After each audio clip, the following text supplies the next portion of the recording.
what I want to see. Play against Opetaia. Oh, okay. You understand me?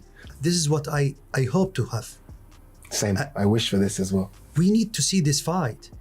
Before, in our generation, we see all the greatest fighters. Heading towards that light at the end of the tunnel, you know, chasing that unification dream. And then once I've ticked that box, who knows what's next? You know what I mean? We either go heavyweight, we could get a super fight. Turki Alalshikh actually told me, you know, we get this mandatory out of the way, we fight for the WBC. Turki Alalshikh just fired back at David Benavidez Sr, and his response just confirmed the Benavidez Opetaia fight could finally be happening. Jai Opetaia also made it clear his sights are locked on undisputed status, and Benavidez happens to be standing in that path. Here to chase fame or someone else, or, you know, chase names for clout. I'm chasing undisputed. Even Benavidez, you know, his name's only in the mix is because he's fighting for a cruiserweight title. So if it wasn't fighting for a cruiserweight title, it doesn't bother me. I don't chase names. I'm chasing legacy and undisputed, you know. Not look at the last couple undisputed fighters. They're the goats of this sport. Yeah, that's right. You know what I mean? And I want my name up there, and I want my last name up there. He weighed in on the Benavidez showdown, explaining why he sees the matchup as a natural fit at cruiserweight and why it could be one of the division's biggest fights. Being in cruiserweight, you know, and to me, it just makes sense. Like, if he's fighting for a world title in my division, why don't people want to see who the best is in the division? Like, it doesn't not make sense to me if we don't fight.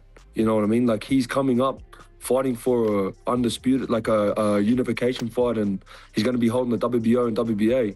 It just doesn't make sense to me that we wouldn't fight. You know, all I got to do is keep winning and keep doing my job. Paulie Malignaggi isn't shying away from backing this one. He's convinced a Benavidez-Opetaia clash would be a genuine banger for the cruiserweight division, but he's quick to add a cat. Just how good that fight actually plays out hinges on what happens first, with the Mikaelian test likely shaping the whole conversation around it. But about Benavidez, going back to the conversation on Benavidez, I think the answer is, you know, I think you do see Opetaia and Benavidez, and I think that's a great cruiserweight fight. That's a great cruiserweight fight. What do you see Opetaia? I think but I want to. How good it's going to be is how good he looks against Mikaelian. I worked Mikaelian's fight against Badu Jack when he won the title. But Max Kellerman complicates the hype, noting that while Opetaia holds the lineal crown as cruiserweight king, Benavidez lacks that same distinction. It's not about talent, Kellerman argued. Benavidez has arguably been elite across multiple divisions, but has been denied title opportunity. Still, Opetaia owns the clearer championship resume and the stronger proof. He also has the Ring Magazine belt. He is considered the lineal champion, the one and only legitimate cruiserweight champion of the world. Now, as much as I love David Benavidez, and he's been ruthlessly ducked at 68 and 75, Benavidez has never been the champion, the actual champion of any division. It's not his fault. He hasn't been given the opportunity. I mean, he may have been the best fighter in multiple divisions, but he's never proven that he is the champion by beating the champ because he's been frozen out of those fights. The problem is Benavidez is now using... Recent form is where Benavidez's case starts getting interesting. The level of opposition has helped build his confidence, and that's a big reason Teofimo sees him as the favorite going into a fight with Opetaia. But that confidence doesn't necessarily mean he has the stronger overall case. And how you look in your last fight, and who you face in your last fight. People forget like this. And I think that what Benavidez is probably going off of is the fact of who did he fight, Jai Opetaia, and who did David fight recently. Actually, at cruiserweight, David is much more... Benavidez might beat Opetaia, right? He'd be favored to do so. Sure. I'm saying Opetaia is a much more accomplished cruiserweight than... Opetaia, they stressed, remains the far more accomplished operator specifically within the cruiserweight ranks. Where the conversation flipped was on star power. Business-wise, Benavidez's name recognition dwarfs Opetaia's, a split that sets up boxing merit as two very different cases for who deserves the bigger spotlight. And Benavidez, boxing-wise, much more accomplished. And Zurdo. We talking boxing-wise, but if you ask the... Business you're talking about. Business-wise, like you ask, yo, everybody don't even know who Jai is. We know because we in the boxing world, but everybody don't know who that. Everybody know who he would Tyson today. He's with Floyd tomorrow. Like he's a big draw. No question. And all I'm saying is, Silencing the doubters, Tim Bradley isn't wavering from his stance. Benavidez gets the job done in his eyes. He also credits Opetaia's sharp footwork and boxing IQ, but Bradley believes the champion can still be lured into a straight-up brawl, exactly the terrain where Benavidez thrives against durable opposition. David Benavidez beat Jai Opetaia. Hell yeah, he beat Opetaia. Oh, I'ma double down. He gonna beat Opetaia. I double down on that one. He gonna beat Opetaia. See, Opetaia got good feet. Yeah, he can box, but he can be drugged into a fight. And if you know anything about David Benavidez, just like he did with Ramirez, he's the one of those guys that's gonna test your heart. He gonna test what you have in here. And once he go to Jai, he tests what he has in here, Jai gonna lose. Jai ain't gonna be boxing and moving around. Jai gonna be looking to fight. Digging deeper into what makes Benavidez so dangerous, Bradley points to his knack for probing an opponent's willpower under pressure. Once Benavidez strips away Opetaia's boxing rhythm, Bradley expects the champion's movement to break down, leaving him exposed as the rounds pile on against that relentless pace. Get tired too. Yeah, because Jai, if you look at the history of Jai Opetaia, he get tired. Yes, he gets tired, period. And I stand on that.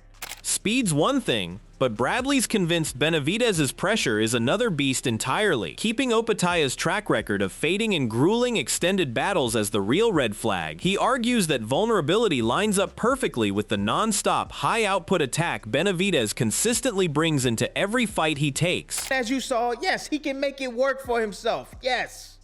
You know, dipping, getting outside, body shot here, dipping this way, body shot, you know, putting them motorboat combinations on his ass, putting them combinations on his opponent, you know. Hey, single right hand, straight left hook. Oh, David is sweet. Them fast ass hands, he is sweet with it.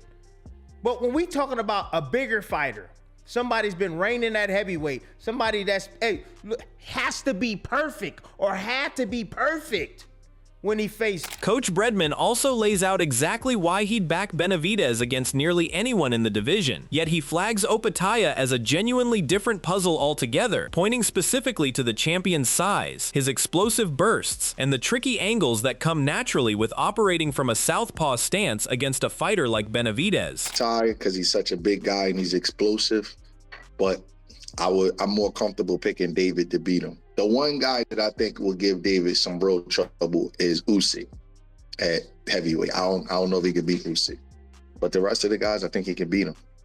Okay.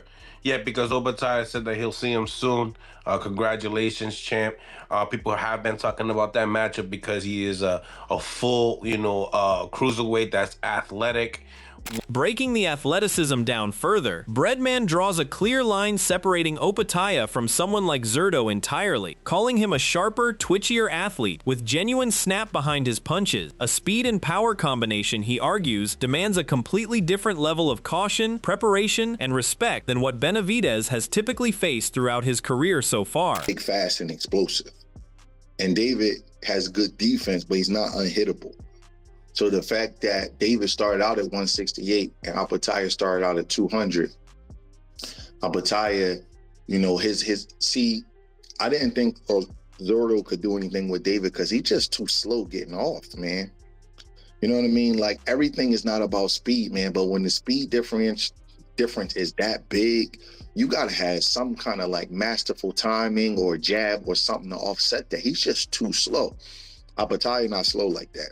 Widening the lens, Max Kellerman frames this potential matchup as nothing short of an undisputed caliber event. He tips his cap to Opetaia's standing as the division's Ring Magazine title holder, yet despite that pedigree, both Kellerman and Devin Haney found themselves leaning in the same direction, Benavidez walking in as the man to beat. The Ring Magazine champ, he got the Zuffa belt, that's true. He's considered the cruiserweight champ, and clearly Benavidez is now the man, the name in the division. I think, Devin, that Benavidez would be favored to beat anyone in the division, probably the betting favorite, including Opetaia. 100%. I think he would definitely have to be. I think, like I said, this is something we've never seen in the cruiserweight division. So I like Jai. I think that he's a good fighter, but I think that Benavidez is just a great fighter. Pointing to Benavidez's recent output, they highlight tools rarely seen at cruiserweight, the kind that could spell serious stylistic trouble for anyone across the ring. The group keeps circling back to one nagging question: question whether the size, speed, and combination punching Benavidez brings might simply be too much to handle. That's a competitive fight? Do you think it goes a lot of rounds? Do you think it's a fight of the year type of fight? Yeah, I think that it's a very competitive fight because, you know, Jai, he has speed, he has power, he has experience, and he's been at the weight. But like I said, I just think that Benavidez is levels above him. It's probably too much, though. I think Benavidez is probably too much for Jai. Jai is nice, though, right? And as he said on the tweet, puff, puff, pass, he wants to smoke. Only thing is the smoke you asked him for, it's a lot. You talk about size, you talk about speed, combinations, you talk about power. But you talk about... Taking it a step further, Kellerman places Benavidez's hand speed and output in territory usually reserved for the sport's elite few, a level he doubts Opetaia has ever truly been tested against. It's a rare comparison to make, and when it surfaces, it tends to completely reshape expectations for how the fight actually plays out. And there on crossing platforms and everything, is there any part of that where it gives it a little bit of difficult way of making the fight happen? I think when there's enough money there in a fight, people are interested enough, fights get made. But I want to say something about Benavidez, who I still think is one of the most ducked fighters ever in boxing. And why? He's had a lot of big fights. Because I don't care what alphabet you have. To me, there's one champ. When you were an alphabet champ, I told you, you got mad at me because I didn't call you champion because you had a belt. Then you became champion. You became an actual champion. I even called him email champion. You were, I never said. Continuing his breakdown, Coach Breadman frames Opetaia as a genuinely elite athlete, young and dangerous thanks to his physical tool. While he credits Benavidez's skill and defensive instincts, Breadman insists caution is non-negotiable here, drawing on Benavidez's past struggles against powerful physical opposition like Morel as a cautionary reference point. And he's young and he's mean and he's going to be fighting hard. I think David might know a little bit too much for him. I think he might be a little bit too skillful for him and be a little bit too slick. But his raw athleticism and punching power is something David going to have to be careful with. Remember the Morel fight where David was winning rounds, but Morel was shaking David up because he was big and he was strong and he was like physical with him. He was shaking David up with some punches, if you remember that fight. Extending that comparison further, Breadman weighs Opetaia directly against Morel, calling the champion both bigger and marginally sharper technically, a rare combination given he'd be carrying roughly 25 extra pounds into the fight. Even so, Breadman doesn't abandon his reading entirely, suggesting Benavidez's slickness could still prove too much, though that size gap remains impossible to ignore. He was shaking David up with some punches, if you remember that fight. It wasn't a thing where Morel was winning more rounds than he was, but it was like a danger, like, yo, I just can't do what I want to do with this guy because he's so big and he's so strong and he's fighting back. Well, Opetaia is bigger than Morel and he's a little better. A little better, huh? Yeah, I think he's a little bit better than Morel. Okay. Yeah. Not a lot, but I think he's a little better. And he's 25 pounds bigger. Yeah. Taking his stance, Sergio Mora breaks down the anticipated matchup, arguing Opetaia is actually the more dangerous man here. He points to natural size, raw power, and elite footwork as edges he believes Benavidez has no real answer for, no matter how impressive the resume looks on paper. Benavidez an underdog against Opetaia. Do you really mean that? Like, are you 100%. Okay. Why? Explain that, please. Same reason I made Benavidez a favorite against Zurdo. I made Benavidez a favorite against Canelo. I know what I'm watching. Opetaia is stronger. Pound for pound in punching, Opetaia punches a lot harder with one single shot than Benavidez. He's a harder, heavy-handed puncher. He's a southpaw. He has better feet than Benavidez. He's just as mean as Benavidez. That would be violent, man. That fight would be... Jumping into the exchange, Chris Mannix and Mora dig into Benavidez's hand speed and his knack for closing distance fast. Mora doesn't dispute Benavidez's elite pedigree, but he won't budge either. Opetaia's awkward southpaw angles and heavy hands, he insists, create problems most of the division simply isn't built to solve. Jai Opetaia is as mean as Benavidez? Where 100%. Oh, man, yes. Look at the look in his eyes every time he does an interview. We've interviewed him. He doesn't smile. All right, I'm not talking about the interview stuff. I'm not talking about the interview stuff. I'm talking about in the ring. Like Benavidez is a mean dude. He's a mean dude. Yes. I look, I'm a fighter. You're not. I see what the hell I'm seeing whenever I'm around Jai Opetaia. This is violent, man, and he has heavy hands and he has quick feet, and he does it from that left-handed stance. Opetaia will beat Benavidez if they ever fight.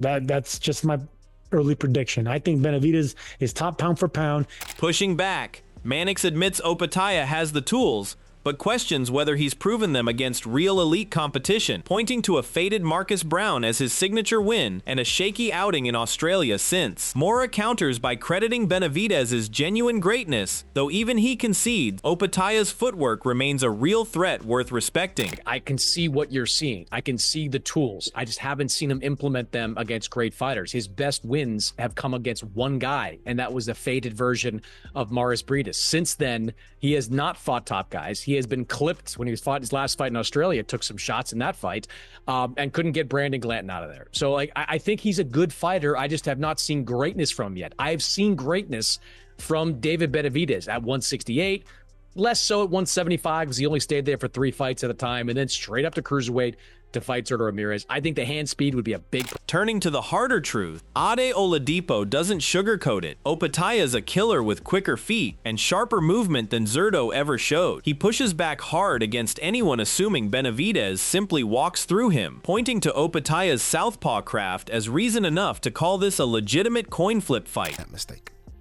Opetaia's a killer as well. He's a killer.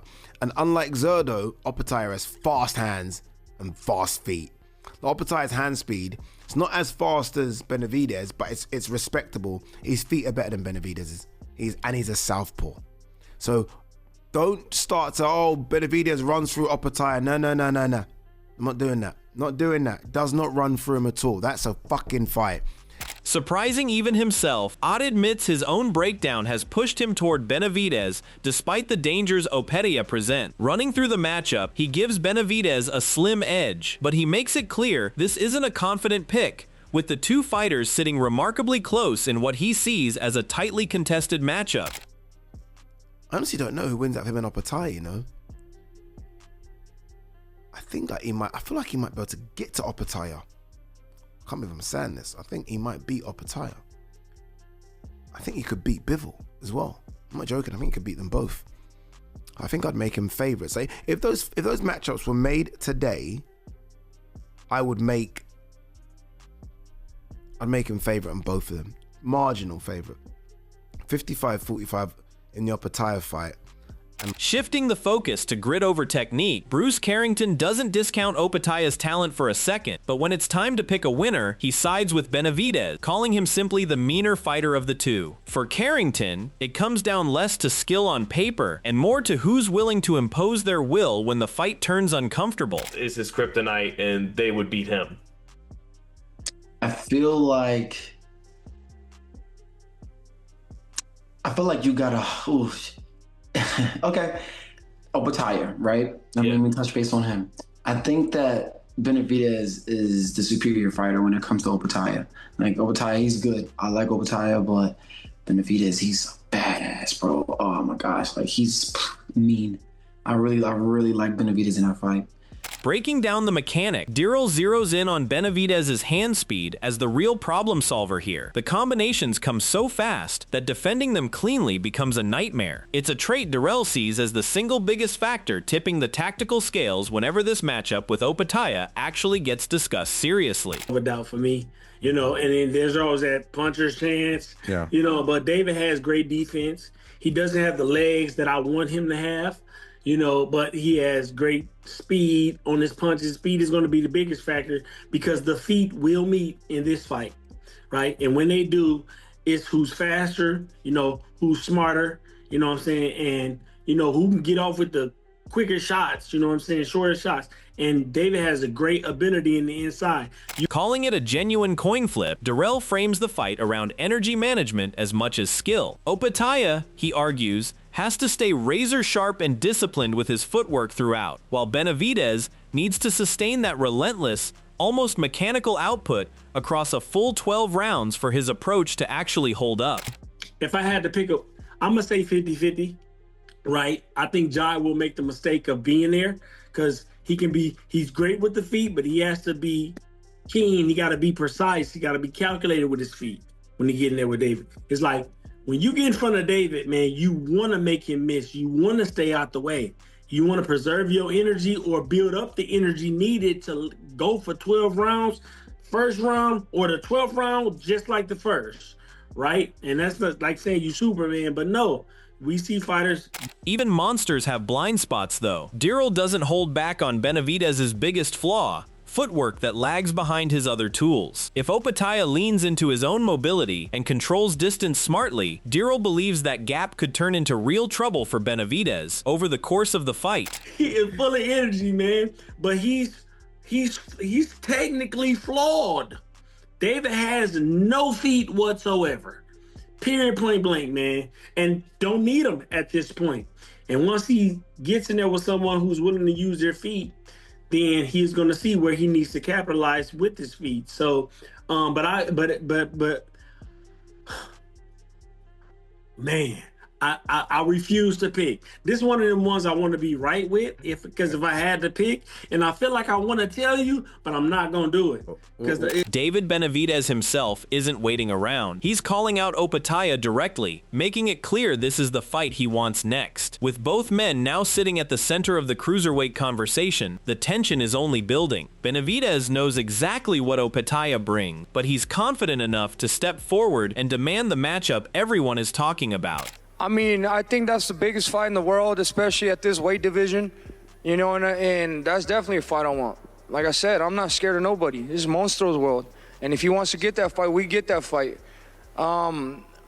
I don't know why he went to Zuffa. The picture around this fight keeps sharpening with every voice weighing in. Whenever Opetaia and Benavidez actually meet, it won't be a quiet night. For the cruiserweight division, this isn't just another fight. It's the one that decides who really runs the room. If you're enjoying the breakdown, make sure to subscribe and stay locked in, because when Benavidez and Opetaia collide, you'll want to be here for every update.